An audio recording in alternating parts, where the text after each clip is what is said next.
97% of the cocaine in Colombia gets exported around the world. $1 trillion every year. And that was 15 years ago. Third biggest global commodity after oil and arms. Citibank laundered $1/3 trillion in drug money. Let me just show a few things real quick. I'm going to pull up two things here, but just so you guys can see what I'm talking about here. This is the U.S. Institute for Peace. Okay, that's what USIP.org is. The U.S. Institute for Peace. Institute for Peace. How nice. Kind of like the Carnegie Endowment for International Peace, which is run from 2014 until 2021 by Bill Burns. In 2021, Bill Burns became the director of the Central Intelligence Agency.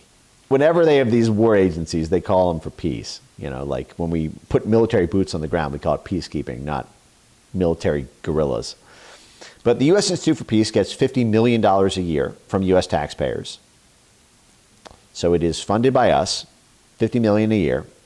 Its office is right across from the State Department. I used to walk by it every day on the way to work.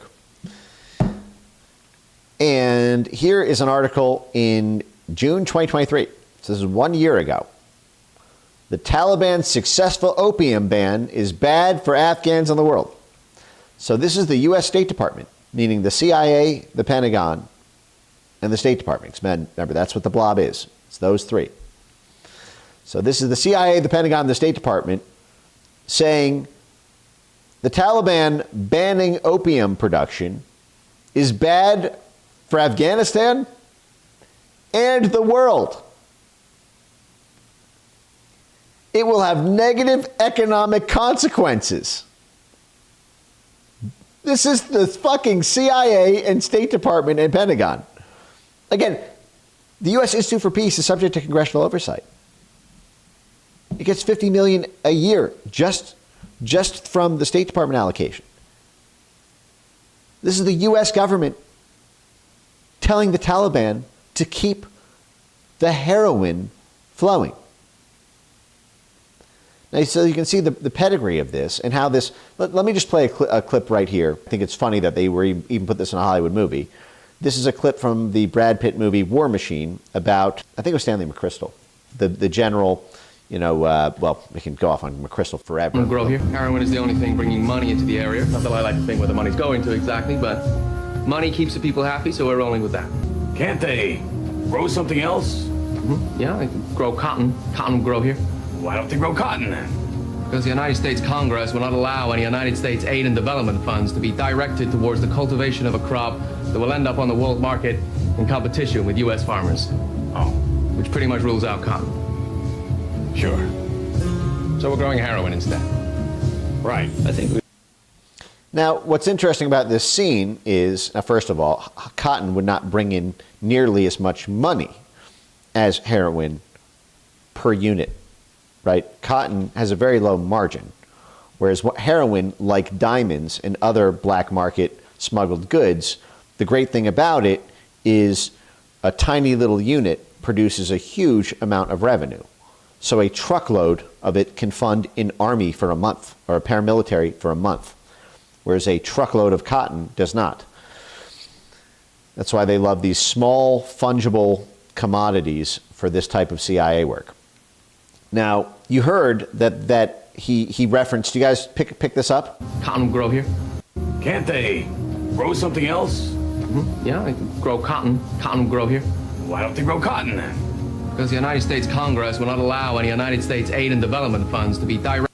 Aid and development funds. So who is it who is producing the drugs effectively to be grown, the heroin to be grown in Afghanistan, with Afghanistan then accounting for 90% of the world's heroin supply? It was USAID, who we've talked about many times, that I fear USAID much more than the CIA, because the USAID is how CIA gets shit done.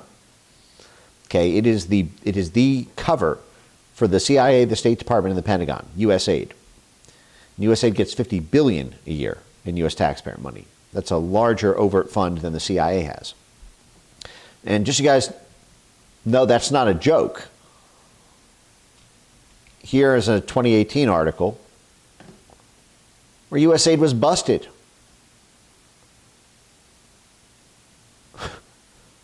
doing the water irrigation for the heroin crops. Okay? The U.S. is spending hundreds of millions of dollars on the agriculture projects in Afghanistan to grow heroin out of. And that wasn't an oopsie mistake in 2018, 5 years ago. We'll correct it.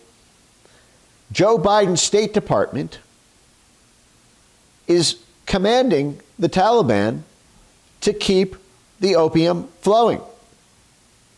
It's the same thing in South America, guys. It's the same thing in Latin America, guys. Just like it's the same thing in Southeast China. And for the same reason.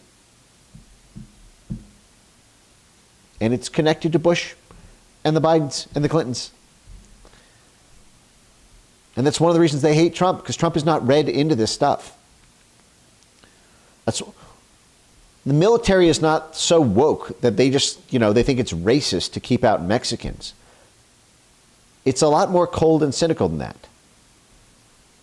They want to keep the money flowing. They want to keep the influence, the power flowing. Because if you lose control of the narco gangs, you lose control over the internal politics of Mexico, the internal politics of Colombia, the internal politics of every country in South and Latin America. It's one of the reasons they hate Bukele, because they lost influence over El Salvador. It's one of the reasons George Soros, the CIA's private sector proxy, kicked up a world-class stink about the authoritarianism of Bukele, and why our own press hates Bukele for cleaning up the drug gangs. Because now you can't, how do you destabilize, how do you run rent-a-riots, how do you get the money into them? If they don't allow a Soros NGO and they don't allow a narco-funded network to do it. Let me know if I'm going on too long, but I feel like bringing this to life with these anecdotes is helpful. So you don't need to take my word for it.